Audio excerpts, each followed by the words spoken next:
size of the school, their fancy uniforms. And remember what got you here.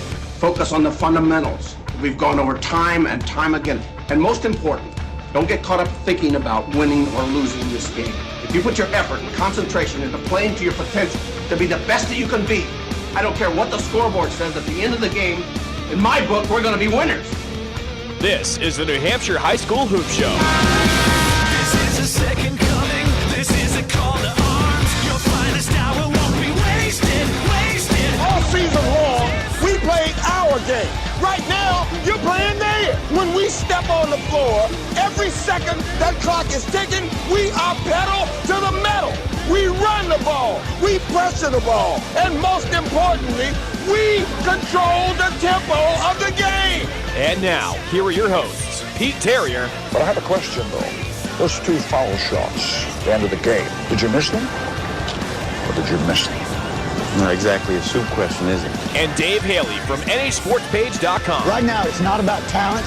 It's about heart. It's about who can go out there and play the hardest, who can go out there and play the smartest. Now, they've been here before, so they're not going to give it to us. We got to go out there and we got to take it. This is gonna hurt. The madness of March is officially underway. It is the New Hampshire High School Hoop Show each and every Saturday morning, especially during the month of March. We bring you 2 of the best hours of high school basketball talk in New Hampshire, on the radio, online, anywhere in the universe. I am Pete Terrier, along with my co-host Dave Haley. You know, one other thing that's good about March, when you're making your drive in from the seacoast to our studios at WGIR in Manchester, The sun. a little light. A little bit of light. I thought it was late. But I know. Another early morning. I got here at about 10 minutes before 7 o'clock, and not a soul in the building yet. You know why? And I thought this immediately, that our producer today was not one Adam Furious, who I think sleeps over here after DJing He's looked like someplace it on a Friday night. the last few times, yeah. I said, I bet you Jen Wells is in today, and what do you know? Jen Wells in the house. Good morning, Jen. Good morning, guys. How are you? I'm doing okay. We're excited because it is tournament time. Both Dave and I at tournament games. Division 4 quarterfinals last night. You got the D3 quarterfinals coming up tonight. We got a stacked show guest-wise. The bracketology with D3 and D4 went so well last week. We're going to do it with D1 and D2, and we've got special guest bracketologists coming in, actually coming on the phone. Nate Mazarol from Nashua South, he of the Nashua South Panthers, my Purple Panthers, the 4 seed in the Division 1 tournament, which gets underway on Tuesday. He'll join us in the phone. In just a couple of minutes from now, we'll get the bracket breakdown from him. And then Matt Alosa, the coach of the only undefeated team in the state of New Hampshire, regular season holiday tournament. They are a crisp and clean 21-0 right now, and they will open up their playoff schedule on Tuesday night as the number 1 seed in Division 2. Coach Alosa will break that bracket down for us as well. And then, of course, couple of the games that we were at last night covering. We've got some guests coming up. Jamie Hayes from Newmarket. I was at that game last night. His team advancing. I'll spoil the beans. Impressively. Yeah, very impressive win against their rival Epping. And then Lauren Lucas, whose team takes the long drive from Somersworth, New Hampshire tonight, all the way to the far western reaches of the state, Jaffrey and the Conant Orioles. They're excited you're coming, by the way. I'm excited to be going. Those kids are fired up. You're coming. They're all over Twitter. I told them that you and the great John Kesty were coming, and they're all fired up. And I know the Newport kids are a little bit bummed out. They're not they were happy lobbying for me, weren't they? They are not happy with you in Newport. They understand. They said something about drive safe. I hope they weren't being facetious. But and it is supposed to be a little snow, I guess, coming up this evening. So, you know what? I noticed this long time ago. I grew up in the Nashua area, so whenever I would go out towards Peterborough or Keene, I'd take that, 101A out over Temple Mountain. And there's always, it could be July, there's some kind of winter weather on top of Temple Mountain. Yeah. Anytime I ever drive out there. Yeah. So I'm going to drive out there on March the 2nd, and of course I'm going to get some kind of snow. We'll see how it goes. It's going to be a lot of fun. We're in the thick of it. It is March Madness. Why don't we break down the scoreboard right now? There was regular season action wrapping up in D1, and then there was playoff action in D4 last night, and Dave Haley's got it all for us. We'll start with, why don't we do Division 1? Merrimack with a 68-56 win over Alvern. Nice win there. Eric Gendron finishing off a great regular season. He had 19 points. Brandon Malik had 15. He had a nice game for them as well. Bedford, 65-58. I was surprised to hear that. We got to talk about these guys. 12-6. And Yeah. they're the 8th seed, it looks like. They're unofficially the 8th seed, but 65-58.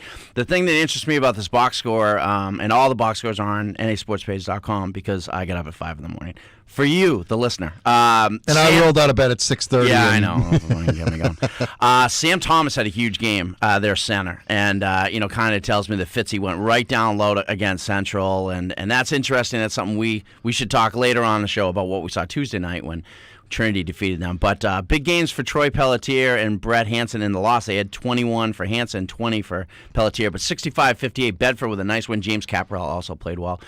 Bishop Girton with an easy win over Manchester West, and you got to figure Manchester West was happy just to get this campaign over with. 83-47. 1-17 they finished. Wow. And C.J. Borkins had 15, but really everybody scored for BG. It looked like Jim McNult emptied the bench in this one. Think about this for a second. Last year, the Manchester West Blue Knights shocked the world, and I don't know if they won the holiday tournament in the Queen City. I think they lost in the final to Merrimack, Dimitri Flores, yes. Right. But they were the talk of the town. Oh, yeah. And then, since then, I don't know if they won another game. No. They won maybe one or two. Yeah, it's been just a bad, with the whole incident. It's been a tough year for those guys. I feel, it's not good. Dover takes care of business, and I think they're the 12 seed. And this is a 66-56 win over Concord. They helped Caleb Joseph, I think, to 9 points or 7 or 9 points in this one. Caleb Marquis. I've decided I'm going to call Steve Auger Steve Ogier from now on. Good That's for one you, thing since his coach corrected you. Yeah. Ogier. I'm going to just throw his name in randomly all show long. 66-56, Dover wins. Exeter with a 52-44 win over Keene, Jeff Holmes' alma mater. I think Keene's in the tournament. We got to talk about this. That's why we're doing bracketology. Winnicott 68-51 over Londonderry. Balanced scoring attack. Richie Ruffin, Sam Nollmeyer played well there. I think Ben Garreau led them with 17 points. Big win, Spalding. Spalding is just mentally tough, these kids. 61-60 over Manchester Memorial. I don't even think we would have a show. We would stare at each other. There'd be dead air if it wasn't from Memorial. We have so much to talk about with these guys. There was allegedly, we won't get into specifics, but allegedly an incident with their kids. An ugly incident with their coach and some of the kids. Yes, last night. Yada, yada, yada. But Dominic Parody was 16. Charlie Nevigens with a nice game, 18 points for Spalding, and they are the 3 seed. That's just a good basketball team. Salem 61-43 over Nashua North. Mike Felix and Andrew Ruffin with a big game. Every time they score over 60, I know Andrew Ruffin played well. It's just kind of how it works with those guys. Nashua South, we're going to talk to Nate Mazerell. What a great regular season for these guys. They finished number 4. Jack Preston with 26 points. I think Tim Preston had 21, but they win 70-51 over Pinkerton. Continues the streak that Pinkerton never wins on a Friday night because they want me to get all over them on Saturday morning. I'm not going to do it.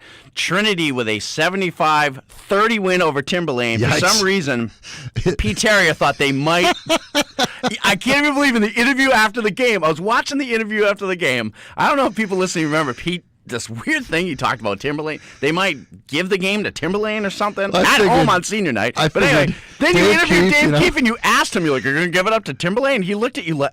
I was joking around. What a weird joke. I was totally joking around. I figured they had it all locked up, the number 1 seed. They couldn't have lost if they tried. He's a generous guy, a nice guy. Yes. Timberlane hasn't won a game in 3 seasons. No. Why don't you feel bad for the guy? Bring up your JVs or something. They did. At least give him a chance. Let's give some shout-outs. Connor Walsh, freshman, had 10 points. New Players Lounge, remember, had 10 points for Trinity. Very controversial. Richard called me and said that Carmen Giampetruzzi had 9 points. I got an email, frantic email at 11 o'clock from one. Carmen Giampetruzzi said, hold on, I had 17. How can you not know if you have 9 or 17? I mean, I could see. He knew. Hey, I had 22 or 21 or 20. I wrote Carmen back and I said, prove it. And I said, I'm kidding. And of course I changed it. And then Carmen sends me proof like an hour later. I'm like, come on. If there's a kid you can trust, I think he's the one. So anyway, another big game for them. They're the 1 seed. So let's go to the Real quick, we'll finish it up with the Division IV quarterfinals last night. So, Littleton, the top seed, 60-49 over Pittsfield. The big players stepped up. Josh Bogardus led the way with 19 points. Nick Whipple had 14 points. He had 7 steals and 7 rebounds. Bogardus also had 4 steals and 4 assists. Derryfield, the game I was at, came back. Derryfield won 47-32. Roger Larrabee had 10 points in the fourth quarter. They trailed at the end of the first quarter, the second quarter, and the third quarter, and still won the game by 15 points. Yikes. So Derryfield moves on to the semifinals to play Littleton, which is going to be a terrific Final Four game. matchup. That's a terrific game. That's the second game on Tuesday night, and I think I may be there to watch it. Lisbon, 36-30. In a game where Sam Natty said it was an unofficial record for holding the ball in a playoff game. So I think he's kind of saying, listen, don't blame me for this. 36-30, very low-scoring win over Profile on the road. Lisbon just kind of has the pedigree. They win these games in the postseason. It's a nice win there. Chad Knighton versus Christian Hawkins on Tuesday night. If you're a fan of D4, you want to see that. That's the early game. That's the early game. Those two, arguably, them with Whipple are the 3 best point guards undisputably in the division, and they're going head-to-head. I can't wait to see that great Newmarket defense play them. And Newmarket, last score, 50 as the game that John and Pete were at. We have video and interviews. We're even interviewing media people now. Newmarket with a 53-27 win over Epping. Now, I'm laughing about you. Is that a shot at Ryan O'Leary? No. Well, listen, okay. Ryan O'Leary, I could tell a Ryan O'Leary story from my earlier days on the site, but I was laughing because I got there late. I came back from Derryfield, and you were interviewing Ryan O'Leary, and he was describing Derryfield. And I'm off camera with John saying, I just came from Derryfield. I can tell you all you need to know. Well, it was funny because your game started at 6 and our game started at 7. And I was doing that interview, and all of a sudden I'm looking behind John, who was holding the camera. And out of the corner of my eye, I'm like, is that Dave Haley? I was like shocked. It was like a surprise, a bonus coverage. Yeah, I Dave figured Haley. why not stop. I wanted to talk to Jamie after the game. So it's a good Final Four in Division IV. Looking forward to that. I'm really excited about tonight, too. We'll talk about all this, but D3, I'm headed home. Alma Mater tonight, baby. Yeah, Guilford hosting a game, and they're who are they playing? Campbell. Oh, that's a good one. That's a 4 or 5 Mr. matchup. Burns. I'm going to bring my dad's going to come with me to the game, too, so it should be it should be fun. All right, we got a hold of Coach Maz, Jen. All right, we'll take our break. We'll come back, and we'll get Nate Maz, head coach of the Nashville South Purple Panthers, the number 4 team in the Division I tournament, coming up on a Tuesday. It is the New Hampshire High School Hoop Show. Pete Terrier, Dave Haley. You got it on News Radio 610 and 96.7.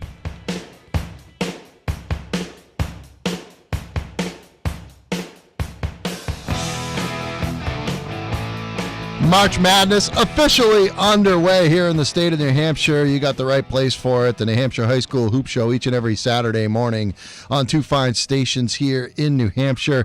WGIR, News Radio 610 in and around Manchester and Nashville, where our next guest is. Also got a Seacoast signal for you if you're a fan of the Winnicott Warriors, or maybe you're an Exeter Bluehawks fan, or one of those Seacoast teams. 96.7 out of the Seacoast. Dave Haley from NHSportsPage.com joins me, Pete Terrier, and we go down to the Gate City, the place where it all began for me back in 1970. I became a Purple Panther, and now the Purple Panthers of Coach Nate Mazerol are the number 4 seed, we believe, in the upcoming Division I tournament. Good morning, Coach Maz. Thanks for coming on. Morning, guys. Thanks for having me. So is that what you think? I mean, is it official? Are you guys? Well, it's not official, we know. They definitely are. Their record. But you guys are the number 4 seed. Yes, that's what we think. Obviously, nothing is official, but record-wise, I believe we are the 4 seed, yes. And this would put you in position, if we are correct, in thinking that the Salem Blue Devils are number 13. So, first of all, why don't you see if that's what you have as well, and if so, your thoughts on that matchup.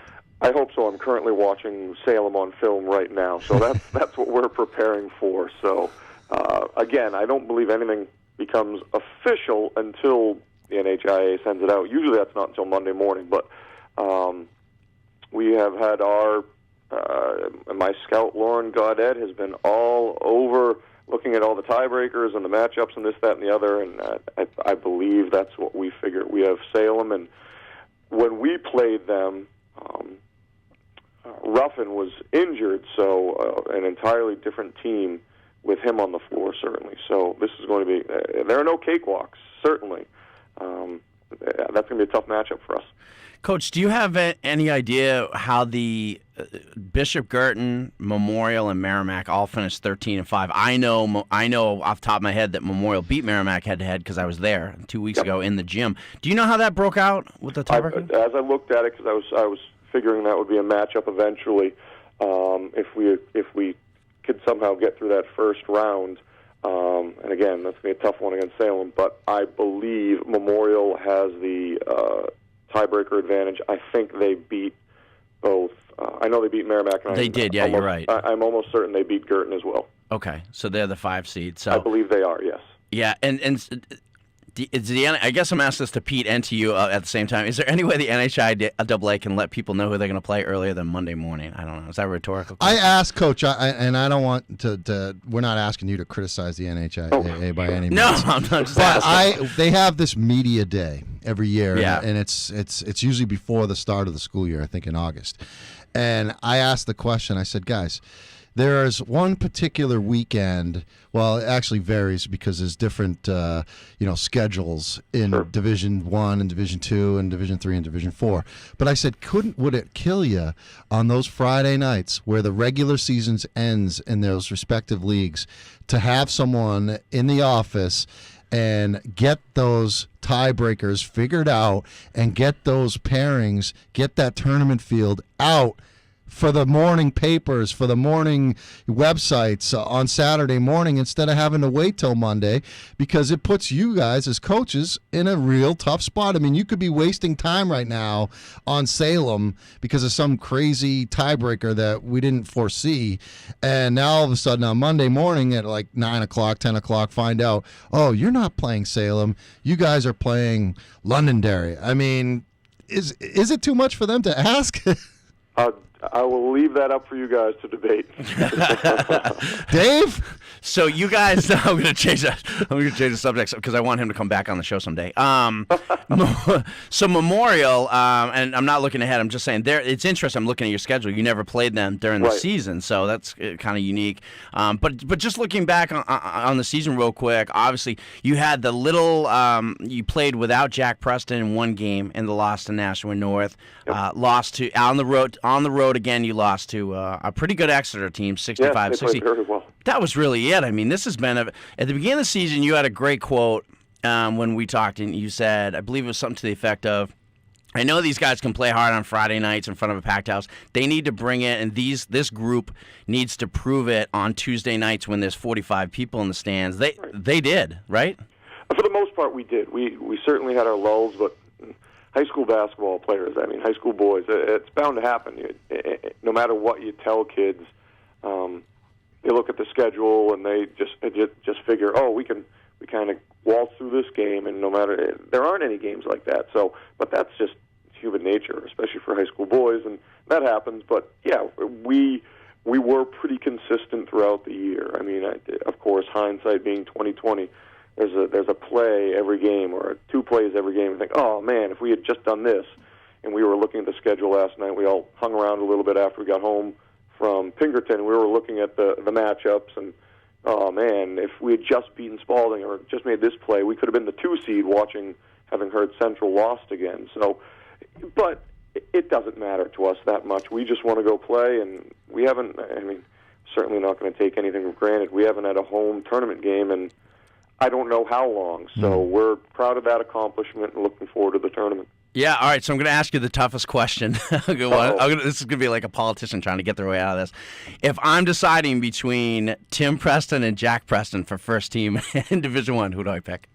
All right, so we had this conversation in the film room the other day because, I don't know, something came up, and it came up out of nowhere, and I told them point blank, I said, I think I was talking to Tim, but really talking to Jack. I said, Jack's got my, not that I'm allowed to vote, because the way it's set up, you can't vote for your own players, rightfully so.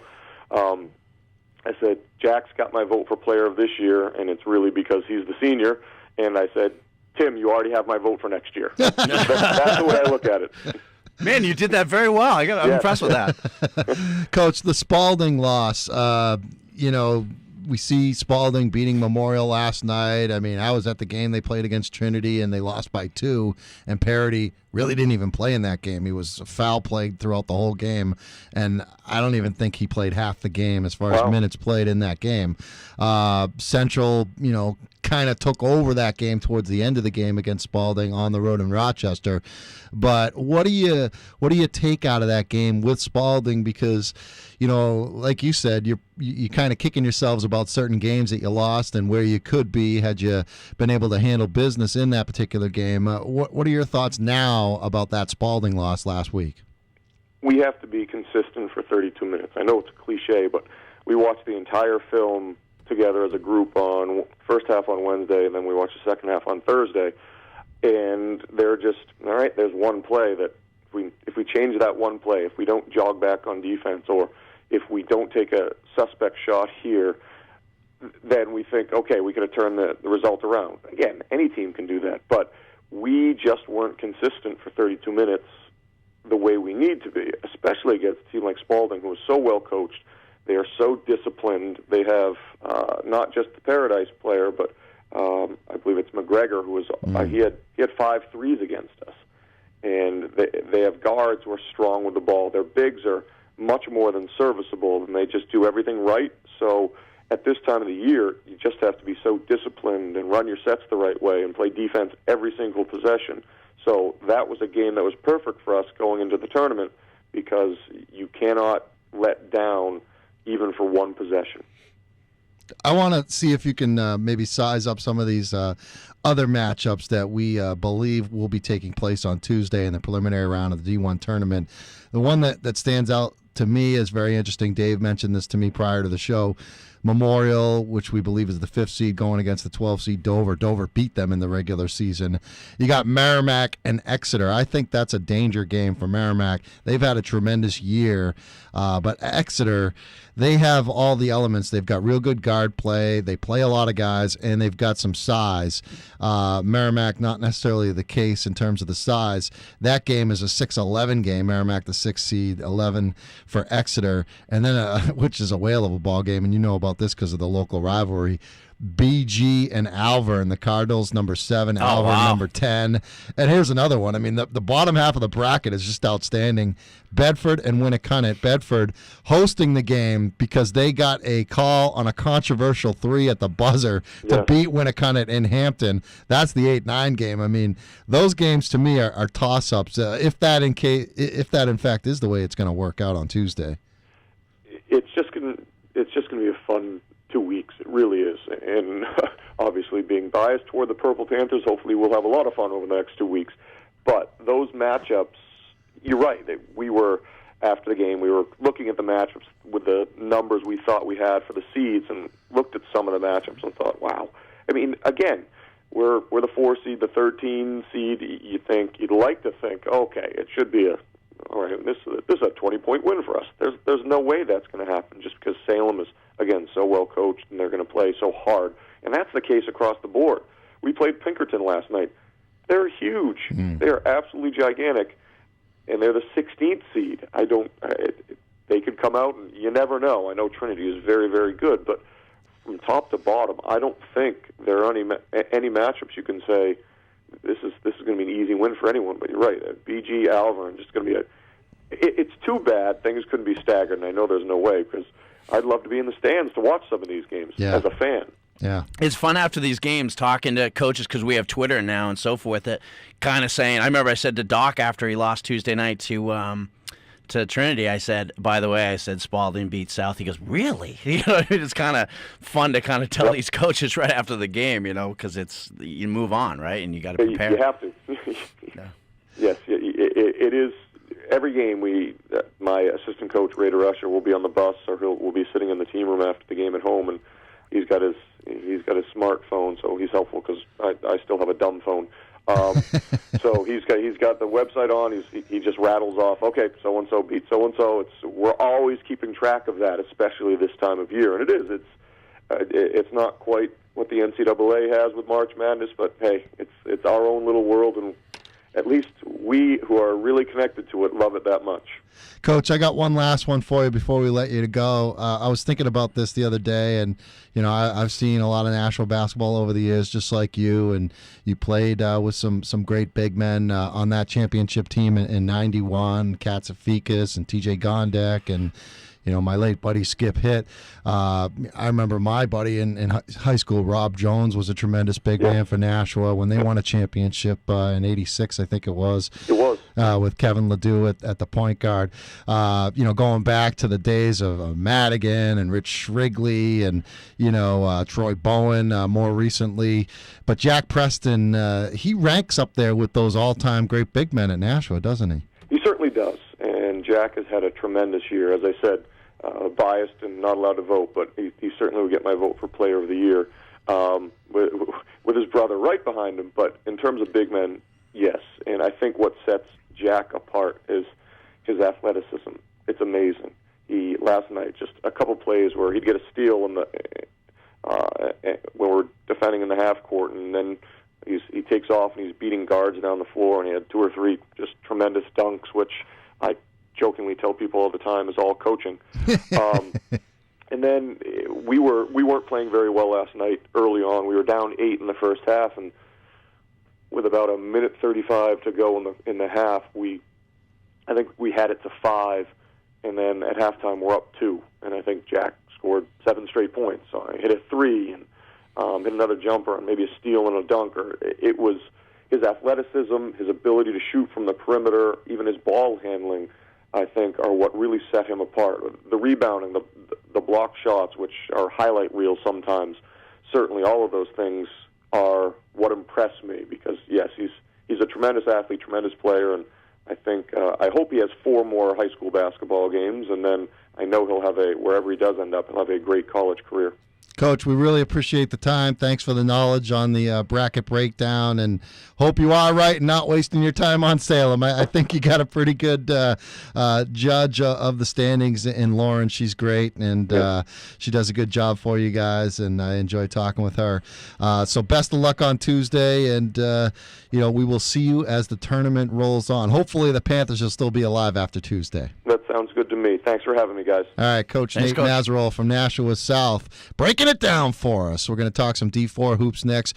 We got Jamie Hayes, head coach of the Newmarket Mules. They're moving on to the Final Four to Plymouth State on Tuesday night. We'll talk about that Mules quarterfinal victory, find out about the rest of that bracket. The Final Four in D4 is set. Next hour, Matt Alosa from Pembroke, undefeated Spartans.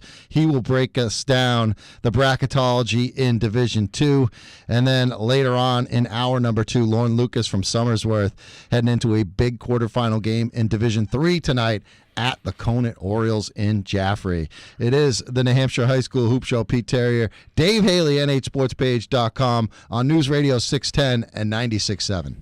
AC/DC Dirty Deeds Done Dirt Cheap, and the dirty work for the Newmarket Mules is on defense. And what a first couple of game performance in the Division 4 state tournament for the Newmarket Mules and head coach Jamie Hayes. His team held their first round opponent, Woodsville, to 19 points. And then last night, Epping, only 27, 53-27 was the final. Newmarket moving on to the Division 4 semis. And after the game, Coach Hayes tells me, our 6th straight Final Four appearance. That's pretty impressive stuff. Good morning, Coach. How you feeling the morning after? Morning, guys. I'm doing okay. Are you already in full preparation mode? I mean, did that start last night for Lisbon? Yeah. Just trying to reach out to some of the northern coaches and see if I can get some scouting reports. Obviously, we know they have 2 very good players in Knighton and Heath, and just trying to figure out, what's around them and what they do. In a match, it's going to be hyped. It's going to be hyped going into this thing. I plan on doing a little myself. But Christian Hawkins against Chad Knighton, which is just going to be fun to watch. I mean, I put Nick Whipple in the group, but the 3 of them are just elite point guards in that division.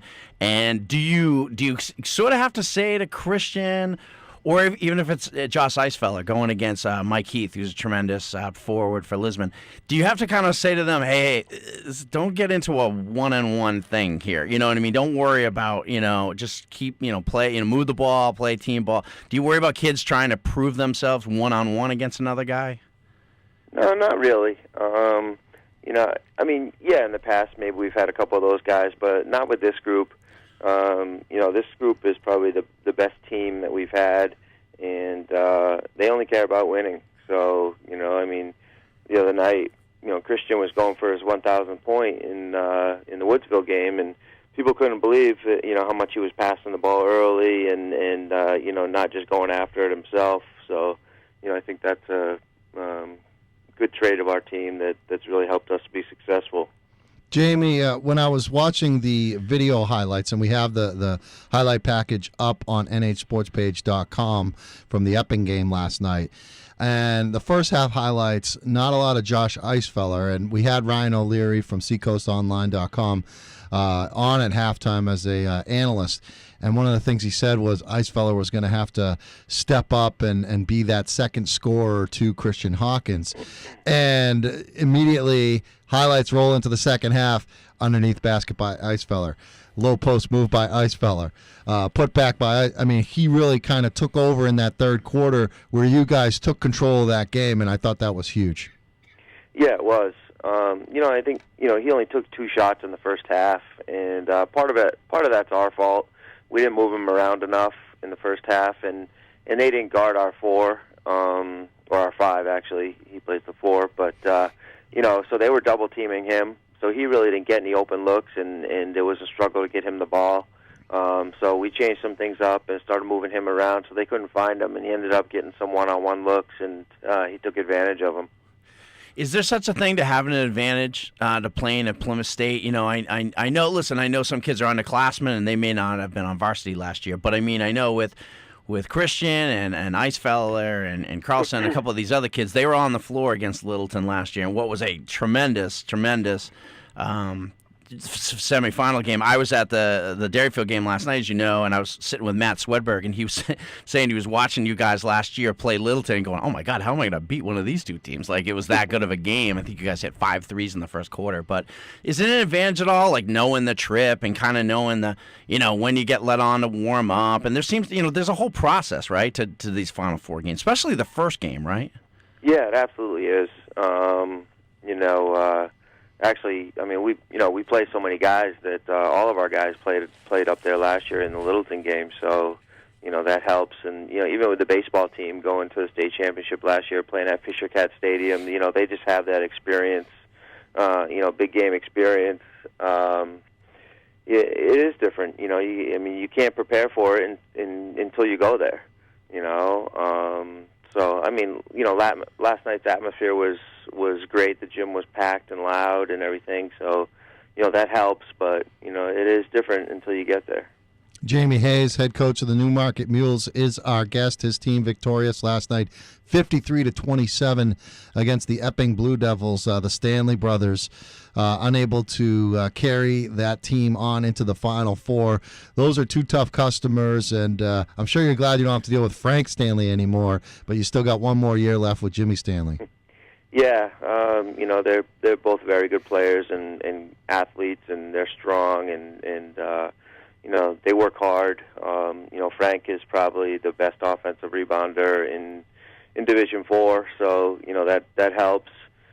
He's just relentless, and he's got a will to win, and so it's nice not having to deal with him again. But Jimmy is back for another year, and he keeps getting better every year, so it'll be interesting to see him next year. And so it's interesting to me that, again, and as a fan of Division IV basketball, I love that it works this way. 2 northern teams, 2 southern teams, and then they play each other. Littleton's playing Dairyfield in the second game, which is going to be tremendous. And then you guys have Lisbon in the first game. I would hope that I've kind of said in the past that I wish they had a northern playoffs and a southern, and the southern champ played the northern. Because, again, for people that don't follow Division IV, these teams don't usually play each other or have cross, games and so forth. And but I think this is part of what makes it great, and in that you haven't seen Lisbon all year, Littleton hasn't seen Derryfield except for on film, and now we really get to see, who's the best teams are, when they get to the big stage. Yeah, I mean, it definitely makes it, a little more interesting, and I think there's more game management when you're taking your first quarter and trying to figure out, what sets they're running and how they're defending and stuff like that, and so then you gotta play the game of chess and make the adjustments and see what they're making for adjustments, and so it definitely makes it interesting. The Chad Knighton defensive assignment. He had 37 in that preliminary round game against Boltonboro. I think that was a triple overtime game, 76-70. So he had 37 himself that game. Last night, his team scores only 36 because Profile decided to play a little slowdown game. You guys have been great defensively, as we talked about, holding teams to an average of about 21 points a game in the playoffs so far in the first two games. What is your strategy? I know that those guys aren't listening. They definitely can't get the signal up there. The internet doesn't. They have no idea that we post the video of this show on the site, nhsportspage.com. They're never emailing me. But I mean, how do you approach it? Is it kind of like a happy medium? Yeah, I mean, I don't think you can guard a player like that with just one person. It's going to take just putting different people on them, and fortunately for us, we have one of the best defensive guards in the division, in Christian Hawkins. So that's a start. Sam Leahy and Sam Moran are very good guards, and so we're just going to switch people up, and a lot of help defense, and go from there. I'm just sitting here thinking of how far we've come from the first year I did the site when angry Newmarket parents were getting mad at me because I said your schedule was weak during the regular season. It's just a nice moment. Just feel like I'm not getting yelled. I haven't gotten any angry emails from Newmarket in years. Am I doing something wrong? Or? No, I think, some people have moved on. Thank you. They're in prison now, I think. Jamie, what's your thoughts on that other semifinal, Littleton Derryfield? That's going to be a great game. I think that's a coin flip. That could go either way. Both of them have guys that can shoot it, and inside games, and so it's. I think Littleton's pressure could give Derryfield some trouble. But it depends on Derryfield. It could pound it in and inside and use their strength there. So it's going to be probably a game of who can control tempo, and if Derryfield can make it a half-court game, it's going to be tougher, and Littleton can make it a full-court game. It plays into their hands. Yeah, Derryfield's just so big, even at the guard spots. You know what I mean? They are. Buddy, late in the game, Buddy Trask threw a half-court trap at them, and they were just, the guards for Derryfield were taller than the guards for Colebrook, and they were able to see over the traps. You know what I mean? And they broke it a couple times, and it wasn't bad execution. It was genetics. You know what I mean? They just couldn't. They just were a bigger team, and the thing about Derryfield too is they get so many guys: Max Anderson, Mitch Green, the Gilmore kid off the bench who played real well last night, and obviously Roger Larrivee and Chris Rizos, who really played really well last night. He worked real hard, and they just, depth-wise, they're the only team that is comparable to you guys, I think, in the fact they really can go nine guys deep. Yeah, they do. And you're right. Their big guards can give some people some problems. It is tough to really half-court trap them because they can see over it. So, especially in their gym, it's it's so small that their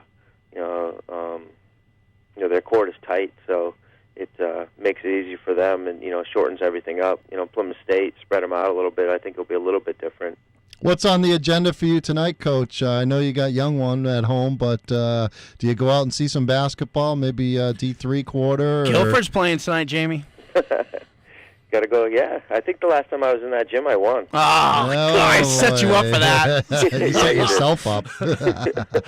Or is it a quiet night at home? Yeah, probably going to be a quiet night. My daughter has a touch of the flu, so we'll see with that. There are so many games, but I put so much time into my team and scouting and everything like that, too, that I don't always get out to see other games because I like to spend time with my family as well. So after we're done, maybe I'll get over to some UNH and see some Division I, Division II games.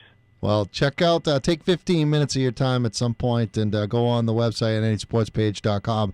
Check out that awesome video, that award-winning interview I did with you at the end of the game last night. You'll enjoy it. I will. I have the site up. I'm just going to waiting to get on there. All right, Coach. Thanks so much for the time, and best of luck on Tuesday. All right. Thanks, guys. Thanks for having me on. Jamie Hayes, Newmarket head coach, his team in the Final Four 6 years in a row. We got to take a break. When we come back, I want to talk about your Derryfield Colebrook game, 15-point victory for Derryfield. They're also moving on to the semifinals. It's the New Hampshire High School Hoop Show, News Radio 610 and 96.7.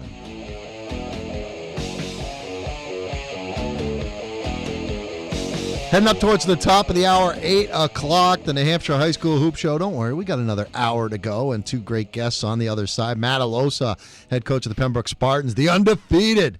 They are truly undefeated. You're not going to hear any sarcastic, I think we beat the undefeated Pembroke Spartans in the holiday tournament. That did not happen. They made it through the regular season and the holiday tournament season unscathed. Yeah. Let's see if they can keep it all the way through the D2 tournament. I got a quick question. Not that Matt Alosa didn't have enough accolades to him, but how many people in the history of the state have gone undefeated as a player and then been undefeated as a coach? I don't know. I'm sure there's somebody out there who knows. That's a good little trivia question. That's a New Hampshire Sports Forum type of topic. There you go. I throw it out there. Someone's going to come on there and have the answer. Your game last night, the D4 quarterfinals in Manchester. Weird scenario. I live in the Manchester area, so I drove out to the Seacoast to cover a game. Dave Haley lives on the Seacoast, so conventional wisdom tells you you're going to drive into the Manchester area to cover a game. And you saw Colebrook Derryfield, which turned out to be a 15-point victory by the Derryfield Cougars, 47-32. And I saw kind of a blowout game as well, 53-27 Newmarket over Epping. Conventional wisdom and I have never been in the same paragraph, let alone the same sentence. So now my daughter lives in Candia, so I'm doing this drive all the time anyway. So it's and I'm doing this radio show, so I wanted to see Colebrook, and boy, Colebrook came right out. They were up, I believe, 14-5 after the first quarter, and they just were more physical. They were quicker to the ball. They were playing fantastic help defense, and Buddy was still on them because they were missing open guys, and it was funny. Everything Buddy told us, Buddy Trask told us about his team. I said after the game, I go, everything you told me, I know, understand what you're saying. The classic thing, and I wrote about it in the piece, was they had. He said, hold for one with 1:20 left in the third quarter. They're up 4. They're up 5. Hold for one shot. They took 3 shots and lost 4 points off their lead in the 1:20 when he told them. And so he says after the third quarter, he goes, why don't you just keep doing what you're doing? You know what you're doing. What do I know? He goes, you figure it out on your own. Wow. He was so frustrated. Wow. But Derryfield really picked it up in the fourth quarter. Roger Larrabee had a really big fourth quarter. Mitch Green was, played good defense for these guys. And as I mentioned, Chris Rizos, their point guard, he only had 2 points, but that doesn't tell you what he did. He really did a nice job. He and Max Anderson, and that's a good Derryfield team. That's a very good team. Rob Bradley does a nice job over there. I saw Zorn had like 7 threes, had 31 points in the preliminary round victory earlier this week. That was against Canaan Pittsburgh. All right, we got another hour to go on the other side. As I said, Matt Alosa from Pembroke, and then Lauren Lucas from Somersworth taking the trek out to Kona tonight. I'll be there in the house for that game. The crowds, the size of the school, their fancy uniforms. And remember what got you. Focus on the fundamentals. We've gone over time and time again. And most important, don't get caught up thinking about winning or losing this game. If you put your effort and concentration into playing to your potential to be the best that you can be, I don't care what the scoreboard says at the end of the game. In my book, we're going to be winners. This is the New Hampshire High School Hoop Show. This is a second coming. This is a call to arms. Your finest hour won't be wasted. All season long, we played our game. Right now, you're playing theirs. When we step on the floor, every second that clock is ticking, we are pedal to the metal. We run the ball. We pressure the ball. And most importantly, we control the tempo of the game. And now, here are your hosts, Pete Terrier. But I have a question, though. Those 2 foul shots, the end of the game. Did you miss them? Or did you miss them? Not exactly a soup question, is it? And Dave Haley from NASportsPage.com. Right now, it's not about talent. It's about heart. It's about who can go out there and play the hardest. Who can go out there and play the smartest. Now, they've been here before us. They're not going to give it to us. We got to go out there and we got to take it.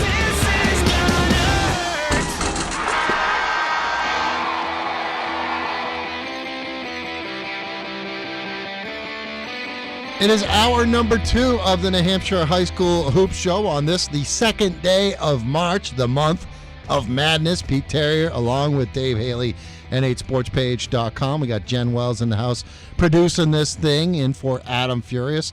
John Kesty, or should I say the great John Kesty, Yes. filming it for NHSportsPage.com. We'll have it up on the website tomorrow, and a lot of coverage on the website as well. We brought the camera out to the D4 quarterfinal game between Newmarket and Epping last night. Got the highlight package for that, and I believe full game DVDs available as well.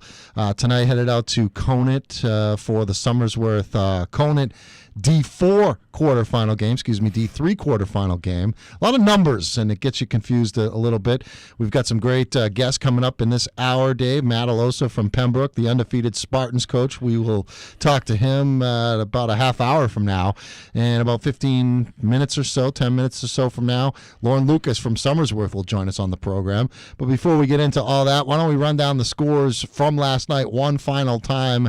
D1, regular season wrapping up, so we believe we have the seedings in place. We had Coach Mazarol from Nashua South on breaking it down, and there was some action, of course, playoff action last night as well.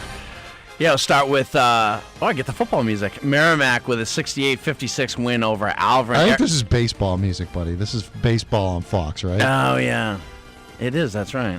I got to read scores, and, that's a lot going on. I only went to Keene State College. Come on, give me a break. KSC, Conestoga College. Merrimack with a 68-56 win over Alvin to close the season. Eric Gendron with 19 points. Brandon Malik with 15 in that one.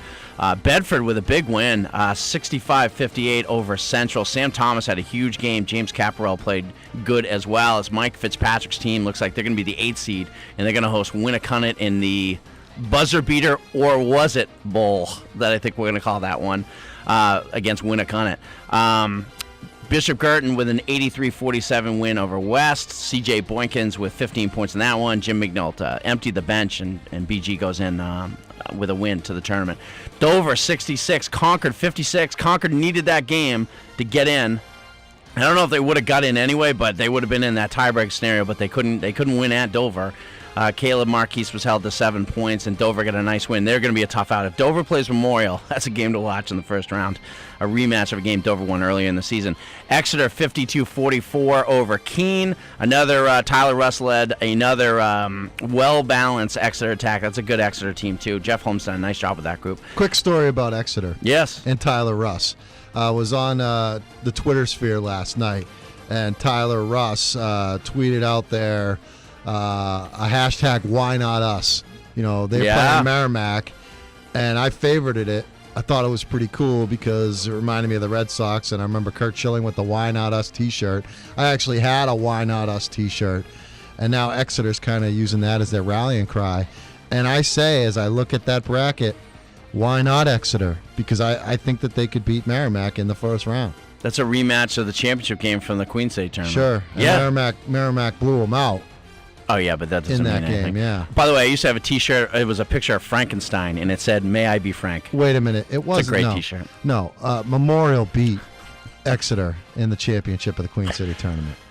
They did play each other, but not in a championship game in the Queen City. Okay. I'm just still laughing about the Frankenstein T-shirt. All right, sorry. I glossed right over that because I was quick to jump on you. I don't remember Christmas tournaments. You know what I mean? That's all I got to say. Moving on, I'm all thrown off now. Winnicott at 68-51, balanced attack. Sam Nomeyer, Ben Garreau, and Richie Ruffin lead the way. Winnicott's the 9th seed, and they beat Londonderry 68-51. Game of the night, I guess you could say. Spalding 61-60 over Memorial. We got to talk about what may have happened after that one. There was reports that there was coaches yelling at players and guys turning their shirts in, and Memorial is the Los Angeles Lakers of New Hampshire basketball, and I do not mean dynasty with a lot of movie stars going to the game. I mean turmoil at every turn. But Spalding, great win there. Dominic Parody had 16, and Charlie Nevigins, nice game, 18 points. Salem 61-43 over North. Michael Felix and Andrew Ruffin had a good game. Andrew Ruffin, every time he scores, that team can beat anybody. And Salem's going to be a tough out. If they play South, it's going to be a good game. Nashua South finishes off a very, very good regular season, 70-51 over Pinkerton. Jack and Tim Preston, as usual, have a big game there. Trinity with a confirmed 17 points from Carmen Gian Petruzzi and 10 points from freshman Connor Walsh. They beat Timberlane 75-30, and as expected, Dave Keefe did not allow Timberlane to win the game because Pat Mahoney hadn't won a game. So the P. Terrier conspiracy theory does not come true. Littleton, top seed. We're moving on to Division 4 quarterfinals. Littleton with a 60-49 win over Pittsfield. Josh Bogardus and Nick Whipple with a huge game there. Each of them had 4 steals. Derryfield trailed at the end of the first quarter, second quarter, and the third quarter, but they dominated. I think it was 24-6 in the fourth quarter, and they beat Colebrook 47-32. They move on to play Littleton in the Final Four Tuesday night. Lisbon 36-30 rock fight over Profile, and they will move on to play, I would say, the favorite in Division 4 basketball, which would be your Newmarket Mules, 53-27 over Appine. Christian Hawkins, Josh Eisfeller, and Sam Leahy had a nice game as Jamie Hayes' team goes to their 6th consecutive Final Four, 1 in Division 3 and the other 5 in Division 4. They moved to Division 4 5 years ago and have made the Final Four every year since they moved. And they've never won it. Yeah, and I asked him, it was funny because he mentioned that to me, and I didn't know they had been there 6 times in a row.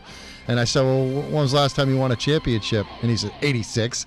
Yeah. Like, I was a sophomore in high school in 86. Yeah, I think it was Nashua High School was winning a state championship, a Class L championship, when a couple of my old buddies, Kevin Ledoux was the point guard, and Rob Jones was the center on that team. Is this because I talk about Guilford so much? I feel like we're doing a Nashua. Where were you when? But I never played like you. You played, all right? I never played. Now, not to, downgrade the level of basketball that you played, because I'm sure you'd smoke me. Be very careful. I said I'm sure you'd smoke me, but if I went to Guilford, I probably would have been on the starting 5 with you. Hey, pal, I started for the state of New Hampshire AAU team. Dave, I'm not dogging you. My point guard was from BG, and my power forward was the great George Karageorge from Manchester Central. He was my power forward. Saw him play at Southern New Hampshire University. He is my teammate. So don't give me this small school thing. Listen. You've come so far. At the beginning of the year, I remember talking to Jamie Hayes. Now, for people that don't know that Newmarket exists, tell us where you are. Now, all of a sudden, you actually looked at me last night and said, who won Profile Lisbon? I wanted to hug you. I was like, look at you. You're adorable. Dave, you're asking about D4 games. All I was saying was, let's not backtrack with your small school stuff. If I went to a smaller school, I would have at least made the team. We could have used you off the bench, yeah. You probably could have used me off the bench. Yeah, we would have used you. You saw me in that picture from 1987 in my CYO uniform. Rocking the tight shorts, the John Stocktons.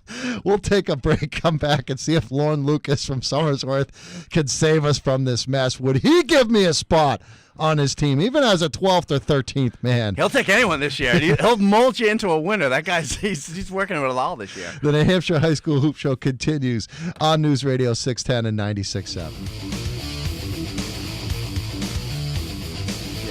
It is the New Hampshire High School Hoop Show. We do it each and every Saturday morning live on the radio. 2 stations here in New Hampshire, News Radio 610 and 96.7. 610 is WGIR in and around Manchester, Nashua, Concord, and the 96.7 signal originates out on the seacoast, where our next guest, Lauren Lucas from Somersworth High School, is. Good morning, Coach Lucas. Good morning, guys. How are you? We're doing well. Love it when you wake up on a Saturday morning and you get to play a game. Usually you're waking up on Saturday after playing a game on Friday night, but your big one is tonight in Jaffrey. You're heading out to take on the Conant Orioles. They're the number 2 seed in the D3 tournament. You guys, the number 7 seed. I want to talk, before we get into that game, about your game the other night, a 43-42 survival against Prospect Mountain. You guys win it it in dramatic fashion when one of your younger players, Hunter Kretschmar, stepped up, got a big rebound, and put in a couple of pressure free throws. That's a good win for you guys last night to get you in position for tonight. Yeah, absolutely. I'm glad we don't play a 7-game series against Prospect because I don't know if we could win one more. Somehow we found a way to beat them 3 times this year and absolutely willed ourselves to a win on Thursday night. And really what that was Hunter wanted the ball a little bit more than the other guy off the free throw, and he just beat him off the line, got a huge rebound, and then went up and got fouled, and then like nothing, stuck to two free throws. So it's a credit to our kids all year long. They've been real resourceful. They work hard, and and that's how we have to play. And it was not a pretty game, but we're not pretty. There's been a million instances that I can remember where a team, for whatever reason, needed a kid. For a kid's sick, a guy gets thrown off the team, whatever. You need a kid to step up, and maybe he's your best player, but he's just not that assertive alpha dog kind of kid, and he just isn't able to do it. I've seen it happen a million times. I could give you dozens of examples. Yep. Drew Francoeur did in a huge way. I mean, he has stepped up so big for you guys, and he's not even, he's a very, very good player. He's a tremendous athlete, obviously a great football player. But the way that he has stepped into a scoring role, he's just, I don't even want to say scoring role because he's just doing everything you need him to do. I mean, just talk about what a season he's had. He is, and if you watch him play football at all, I mean, I joked around that remind me of the old Bugs Bunny cartoons. Where he'd pitch the ball and then go catch the ball and then go throw the ball at first base. He punts it too. Yeah, I mean, if you watch the football, he'd kick the ball off and then he'd go back and he'd take the punt and then he'd throw the ball. He was a quarterback, and I swear he would throw the ball to himself at times. And he's the same type of basketball player in that he does a lot of things. I mean, he handles the ball for us a lot. But he'll also go and rebound. He'll play defense. I mean, he's all over the place. But yeah, a credit to him is that he works so hard. And that game the other night reminded me of a few years ago. We had a player, Bobby Shatinsky, who just put the team on his back in a game against Conant in the quarterfinals, and just willed us to win. We were down, I think, 7 going in the fourth quarter, and he just took the game over. So he's that type of kid. So Conant tonight. Everybody knows about the Orioles. Coach Saucier's got a program over there, as they say. You guys didn't face them this year, but you know about them. What's the atmosphere going to be like as you guys travel across the state over towards the western part of the corner of New Hampshire? I'd say arguably the best atmosphere you could find in high school basketball in New Hampshire. And they packed the place. To their credit, that their fans are knowledgeable. They're not like some fans that we had in our gym the last few nights who scream crazy things at you and have no idea really what's going on. They're respectful. I think of when we beat them in the quarterfinals 2 years ago in our place in overtime. They were coming out of the crowd after the game, not to scream things at you or yell things at you, to come shake your hand because they thought it was such a great basketball game and really appreciated that. So, great fans who are going to be real loud. We've been doing our best to prepare for that. Tyler Kretschmar takes Greg's radio and blasts all kinds of music Dave would like, so that we can prepare for the noise. But it's going to be a great atmosphere. Do you kind of guard against or tell these kids, hey, and you guys have played, one thing I've written all year long, you guys have played a really, really tough schedule. I mean, you guys are as prepared as any team to go up there tonight and compete. But do you say to these guys, hey, if you get caught, in the atmosphere and looking around at the crowd and all these little kids with white T-shirts on with, Devin Springfield's name on it, you're going to be down 9-0, and I'm going to have to call a timeout 3 minutes into this thing. I mean, do you kind of say that to these guys, like, hey, you got to be ready from the tip? I don't think it's something I have to say. I think it's something these kids know. We know what type of team we are, and that's the one thing. These kids have accepted their roles. They've accepted what we are. They know what they can do and what they can't do. I think early on I was telling the kids, why are you taking that shot? LeBron James couldn't hit that shot. You're not LeBron James. So I think they understand what they need to do and what they don't do. And our goal really is to get a good look at the basket every time down, and then really get back in defense. And that's our key. And then don't give up a second shot, because that's where we'll lose games. I'm not worried about them getting caught up in the atmosphere. I'm really not. I think once the ball goes up, for them it'll be just like any other game. Lauren Lucas from Somersworth is our guest. It is the morning before they travel out to Conant in Jaffrey to take on the Orioles, the number 2 seed in the tournament. Somersworth is the 7th seed, surviving a game against Prospect Mountain on Thursday night. Devin Springfield is a special player. He's the type of kid that can put a team on his back and carry him to a state championship. How do you defend against a kid like that? I think we just try to limit his touches as much as you can. He's going to get the ball, and I think key is trying to get him uncomfortable, similar to that we did the second time we played Guilford. Joyce, playing Joyce is a fantastic player. We made him very uncomfortable. I think you just have to try to not let. He's a rhythm shooter, so not let him get in his rhythm. He's going to get some shots and he's going to get points. Key is, not allowing him, the other guys to score off his misses or let everybody else get really involved. Are you gonna when you beat these guys? The game that you referenced earlier, I was sitting right behind your bench, and that was really a kind of, you said, a special performance. That was kind of a special kind of game. I mean, the way you guys.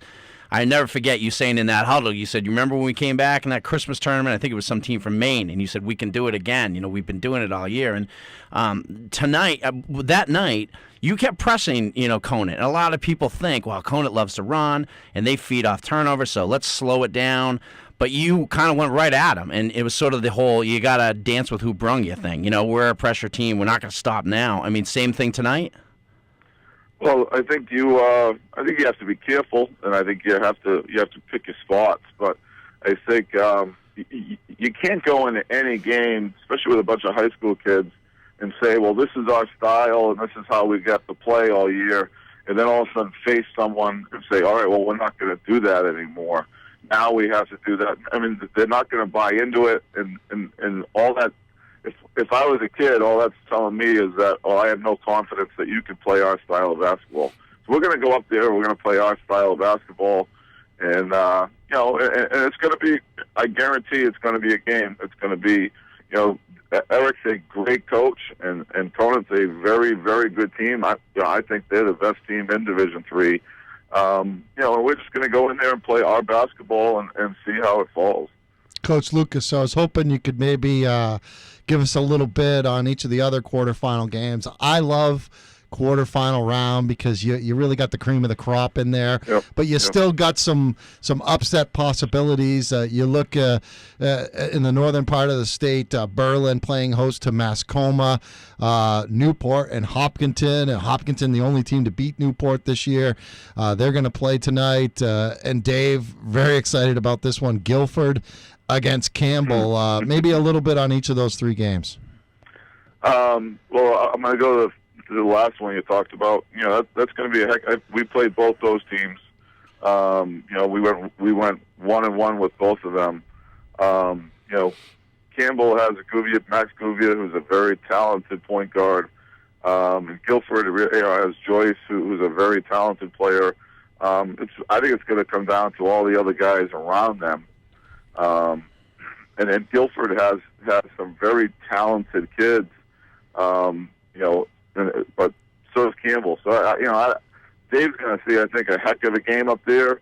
I think, hopefully, when we played Guilford, when you were there, I mean, there was a good crowd. I'm hoping for Guilford that they'll get a good crowd and they'll come out. And then Berlin, we lost to Berlin. Berlin is a tough place to play. In Mascoma, hopefully they take a little a piece trip. of them. Yeah, we'll take a little side trip because you go up there, it's a different world, and they're gonna pack that gym like I'm sure. I mean, Mascoma here has great fans. That we haven't been there, but I think Berlin. It's going to be mostly Berlin people, and they, Dawn's going to have them ready. But again, Mascoma, they've been there before too, in the Final Four. That's going to be another tough one. I haven't seen Newport. I just know that their only loss was to Hopkinton, and they're going to be ready. Dave Chase is going to have them ready, and Pat Roy as an assistant is going to have them ready. And Newport I think is going to have their handful. So I think if there's a definite place, I'm sure Newport did not want to see Hopkinton come in that gym. Yeah, no, I was just thinking it kind of played out, the way a lot of people thought it was, where the top 8 or top 9, you and I talked on the phone the other day. We both agreed Raymond could have been a team with Jordan Richards who could have made a run. They lost by 2, but I think it played out the way we kind of expected. But now that we're to the final 8, I agree that we're at no score. I would say the one upset that would shock me would be if Mascoma beats Berlin at Berlin. That would shock me. Sure. But Somersworth winning at Conant would be a huge upset, but it wouldn't shock me. And I think Guilford Campbell's a toss-up, and I think Hopkinton Newport is a toss-up.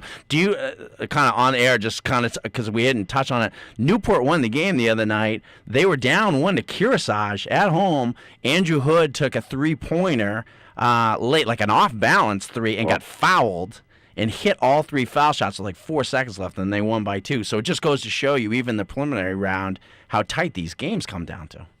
Yeah. I mean, you have to be ready. I mean, and oftentimes that first round game is sometimes the hardest game to win. It's just kids are nervous, and it's really what team finds their feet first has an advantage a lot in that first round game. Coach, when you set the GPS from Somersworth to Jaffrey tonight, what's going to be the arrival time? Is it going to be – how long is it going to take you to get there? It's about 2 hours.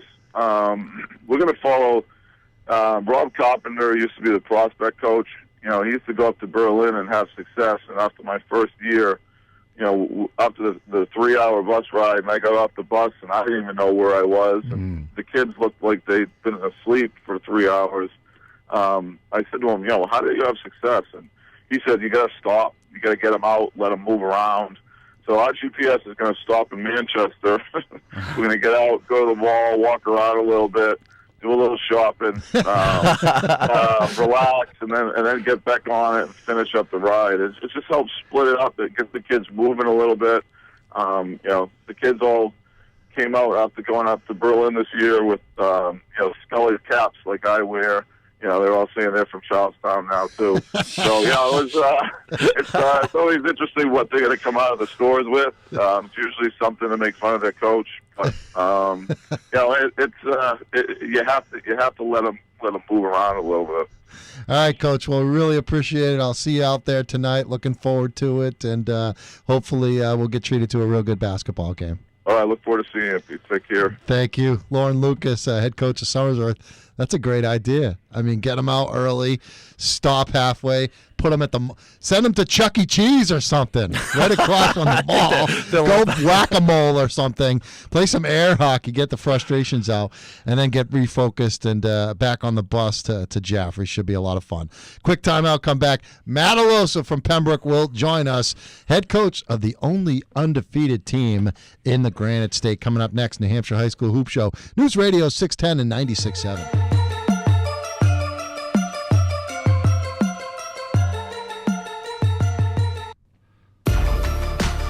Back here on the New Hampshire High School Hoop Show, heading towards the top of the hour, 9 o'clock. Pete Terrier, Dave Haley, NHSportsPage.com. Catch the video cast of the program online, nhsportspage.com. Get it up there tomorrow morning. Also, a lot of playoff coverage, tournament coverage. I was at the Newmarket Epping game, the D4 quarterfinal tonight. I'm headed out to Conant to get some D3 quarterfinal action. Summersworth against the Conant Orioles. Next week, the Division II tournament gets underway, and joining us on the line right now, the head coach of the number 1 seed in D2 basketball, Matt Alosa of the Pembroke Spartans. Coach Alosa, thanks for coming on the program, and congratulations on finishing an unbeaten regular season. Well, thank you, Pete. I appreciate it. It was a long year with some ups and downs, but yeah, we ended up going undefeated, which is a chore in and of itself. Matt, I was saying off the air that one of the downfalls of being an undefeated team is if you win every game so easily every night, and this almost happened with that Milford team a couple years ago, that you get into a tournament, you're inevitably going to have a tight game in the last few minutes, and you don't know how to do it. You don't know how to execute as well because you're just not used to being in tight games. Now, you guys gone 18-0, but you've had a lot of those. You've won in overtime. You've won a lot of 5-point games. I mean, that you must feel as their coach that kind of relieved by that, right? I mean, that's got to help you now.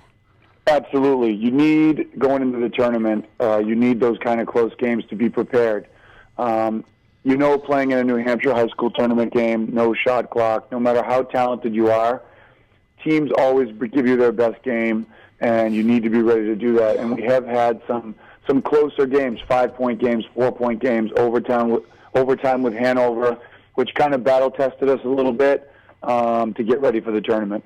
Coach, I remember a few years back, and I think it might have been your first year as a head coach at Pembroke, there was an undefeated Oyster River team which went through the regular season, and they got knocked off in the quarterfinals, I think, by your Pembroke Spartans team. Is that correct? Is that the way it went? That is correct. We were in the 8-9 spot, and we beat Laconia up at Laconia, and then we got Oyster River 18-0, and that's when the quarterfinals was still over in Durham. We ended up beating them by 4 points and beating them in the quarterfinals. So I've been there before. And you use that, I'm sure. And you're probably going to tell your kids that. Yeah, I think at this point, I wouldn't have been upset if we had lost a game earlier in the year. I know how hard it is to run the table. I know Milford did it a few years ago, but it's very, very difficult to with no losses, go into the tournament, no losses, and win the thing and have a perfect season. So it was one of those things where if we would have got beat earlier in the season, you're not really upset. It's a learning situation. But as you move forward and you're 15 and 16 and 17, and then you're like, okay, we get it. We get an 18-0 season, and then we move on to the tournament. And we're just looking at it like season's over. We're starting a new season. We have one game against St. Thomas on Wednesday, and we're going to go forward from there. So one game at a time. So as far as the seedings go, I'm sure you and your Pembroke bracketologists have kind of broken it down as best you can. St. Thomas is the 16 seed.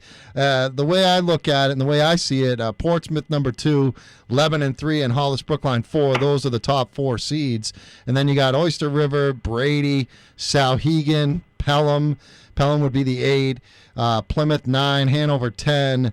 Stark at 11, Wyndham 12, Cole-Brown 13, Merrimack Valley 14, and Goffstown 15. Do you know who, Matt? Do you know who wins that Bishop Brady Souhegan tiebreaker? I believe it's Brady.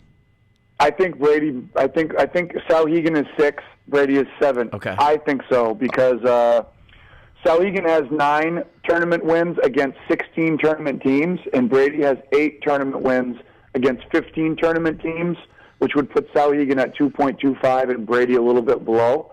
That's what I have it. I'm not too concerned with it because we're not in their bracket, but I think that's how it is. Okay, so it's a percentage, so it's not the number. I'm thinking it was number of wins against number of tournament wins versus how many tournament teams you've played. So it's a ratio. Okay. So what you actually do is you take how many tournament wins and you times it by 4, which you give a point amount, and then the points divided by how many teams you play, and then you get the ratio. Well, to me, that's if Souhegan is number 6 and Brady is number 7. I like if I'm Sauhegan, I'd rather play John Stark than Hanover. That's just my personal opinion. Yeah. But let's talk about the number 2 team, Portsmouth. And at the beginning of the year, it was like, how are they going to be competitive again? Because they're replacing their entire team basically. But yet they come out and they go 15-3, and they're the number 2 seed. And you guys played them early in the season and won handily in Portsmouth. But this is not the same Portsmouth team that you guys beat comfortably earlier in the season. Absolutely not. Coach Mulvey does a great job with his kids year in and year out, and they always get better throughout the year because he really knows how to coach, and he knows how to get the best out of his kids. When I walked into Portsmouth earlier in the year, and I'm watching them warm up, I'm like, what is this? They graduate all 5 starters, and they go 6'5", 6'5", a couple of kids off the bench that are big with really good young guards, and I'm like, they're going to be very competitive all year.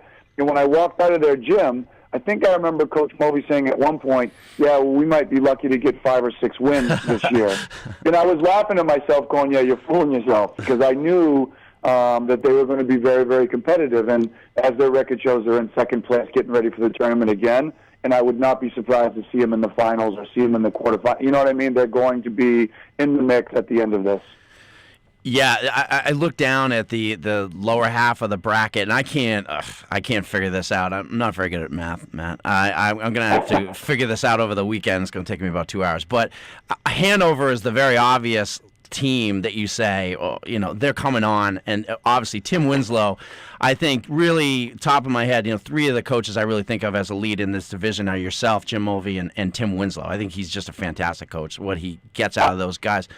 But I was just going to say real quick, Wyndham's another team, at the bottom of that bracket that I think, they beat Portsmouth recently. They play very good defensively. Just kind of your thoughts on some of those teams, the Plymouths, the Hanovers, even John Stark, down at the other end that could give people trouble.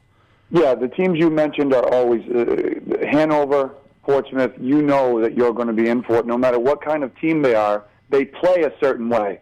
And I think for me it comes down to the teams you mentioned that are always kind of a threat are teams that really play defense. So no matter what kind of shooting night you have, no matter what kind of off night, because everybody has off nights.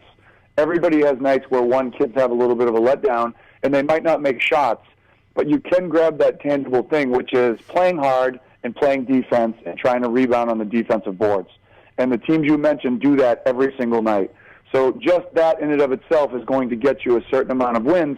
And as you can see with Hanover lately, they went on a run at the end of the season when they did not start out very quickly, that they brought themselves up to, I think, 10th place from the cellar not too long ago. So Wyndham also, for me, is a young team that plays really, really hard. They fight game in and game out, and they do play good defense. So that's why you're seeing Wyndham, I think, as a scary, a scary 12 seed.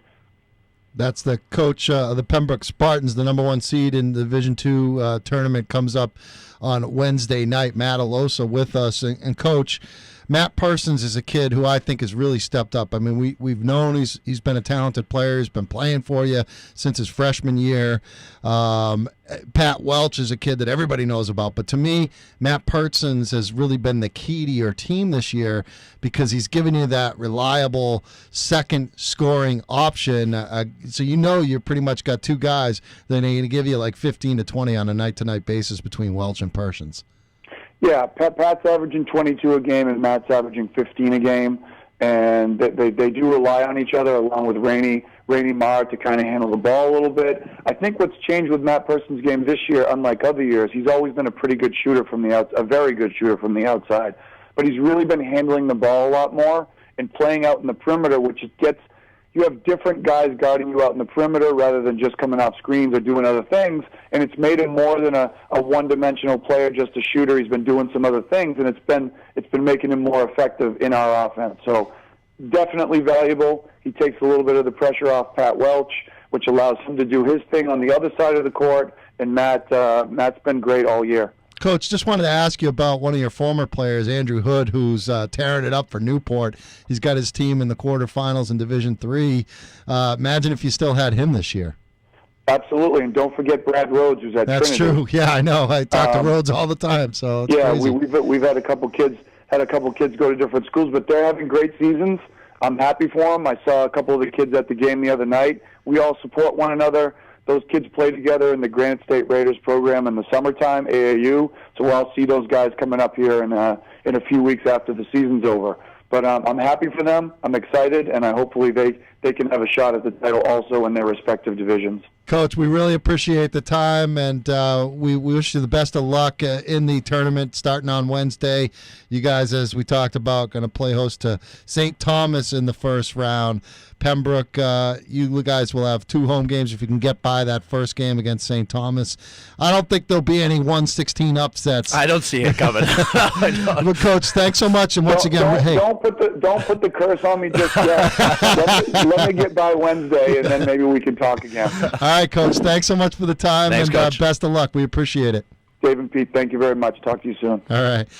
When he brought up, I brought up the Andrew Hood thing, and then the Brad Rhodes thing. I mean, imagine with those 2 guys added to that, and they're not a deep team, Pembroke. They've got 5-6 guys that play the bulk of the minutes. You add those 2 guys, that gives you more size with Hood, scoring ability, obviously, and then you got another good guard. They wouldn't have been able to kind of flourish, though. I mean, they kind of had to go. Brad Rhodes now, I was thinking about him on the drive over here. I want to say this real quick about Trinity, and it goes back to Brad Rhodes. I think we need to really stop for a second and say that team, look at 2 kids I want to talk about. Ryan Otis, who came from Merrimack Valley, and Brad Rhodes, who obviously came from Pembroke. If those kids came over and said, Ryan Otis right now would be averaging 18 points a game from Merrimack Valley. He would. He would. And Brad Rhodes, could go to Goffstown and literally score 22 points a game. We would be every week, Goffstown, blah, blah, blah. Brad Rhodes with 26. I mean, but he's not. And those kids have bought into, they want to win a championship, and they don't care how many points to score. And I give a lot, the credit goes to them first. But it also goes to their dads, their parents, who Brad Rhodes' dad is one of the nicest guys you're going to meet. He's a football coach over at Pembroke. And Ryan's dad is, of course, Rich Otis, who was the longtime coach at Merrimack Valley and a very good player back in the day. Used to battle me in men's league up in Guilford. And those guys really kind of got their kids to say, hey, this is where you're at. And listen, this is Carmen G. and Petruzzi and Mabor Gabriel, are the go-to guys here. Those kids, 100% from what I've seen, have bought in. And the chemistry with that group, that could have really gone wrong. And I give Dave Keefe a lot of credit. That could have gone wrong in a million different ways. I mean, Patrick Keefe's another kid. Patrick Keefe could be scoring. Again, if he's playing for Londonderry, he's scoring 19 a game. Well, he's probably scoring 12 now, but he's 17-1. And I think you really there's some maturity things that you really got to give credit to with those kids and their parents, because they've all bought in. And you mentioned Brad Rhodes. He looks like he's just fine over, scoring whatever he's scoring over at Trinity and being 17-1. And some personal tragedy for him. I saw a tweet that he put out the other day, and the second anniversary of the death of his mother. Right. She was killed in I think a snowmobiling accident a couple years ago, and then he went out and scored 47 or something like that in a game, in a JV game for Pembroke. But he's a kid that is walking around with a heavy heart, but he seems to have grown, and his mother kind of lives on in his memory. Someone's watching over him from above. Yeah, it's really, and his dad is one of the nicest guys to meet, and good kid. And when Ryan Otis got in foul trouble the other night, he came in, had to handle the ball. It's not easy against Central to handle the ball, and he's not a natural point guard, but he did a real good job, and he's a key part of that team. All right, we'll talk a little bit around the state in our final couple of minutes coming back after the break. It's the New Hampshire High School Hoop Show. Pete Terrier, Dave Haley of NHSportsPage.com on News Radio 610 and 96.7.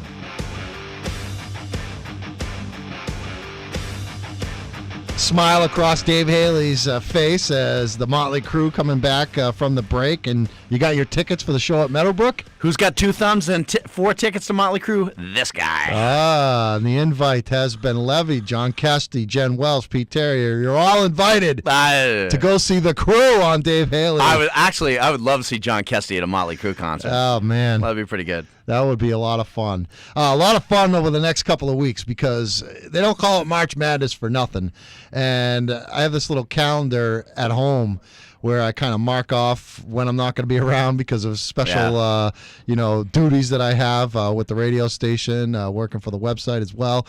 And tonight it starts. Well, it started actually last night. I went out to Newmarket for the Newmarket Epping game.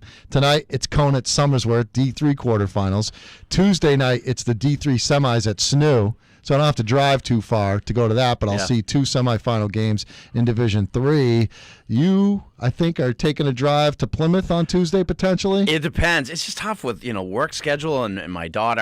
My sister's going to watch Allison. But, yeah, I think I'm going to try to get up there. I probably won't get there for the start of Newmarket, Lisbon, but I'd like to see that entire Littleton-Derryfield game. But,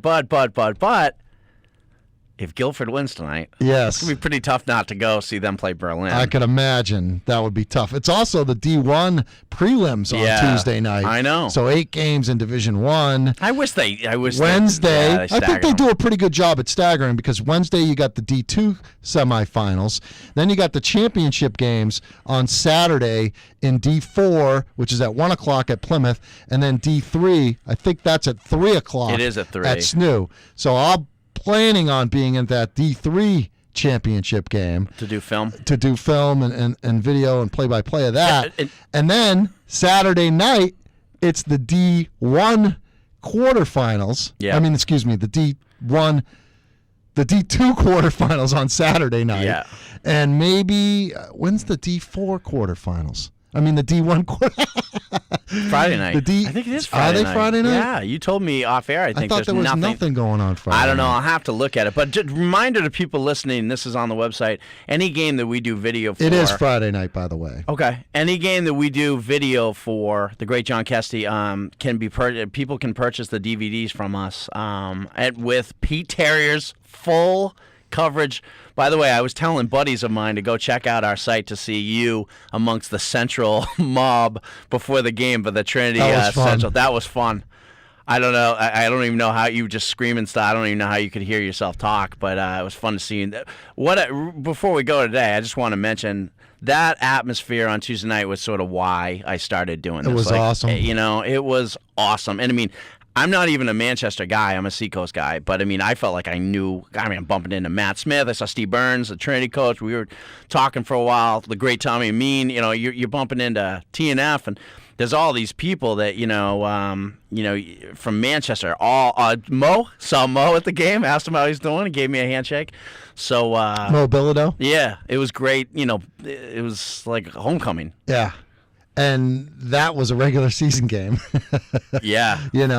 So imagine if that happens at UNH, at Lundholm. Well, last year they played in the semis, remember? And this year, if they meet Central and Trinity, it would be in the championship right. game. I mean, that's a lot of basketball to be played between now and then. Central's on a 3-game losing streak. Magical mystery tour for me and you and the website. It's going to be a lot of fun, and we'll have it covered It's wide open. It is wide open.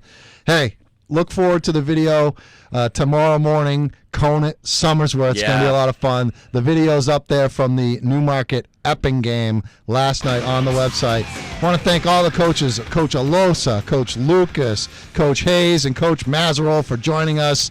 Enjoy the madness, everybody. For Dave Haley. Go Guilford! I'm Pete Terrier.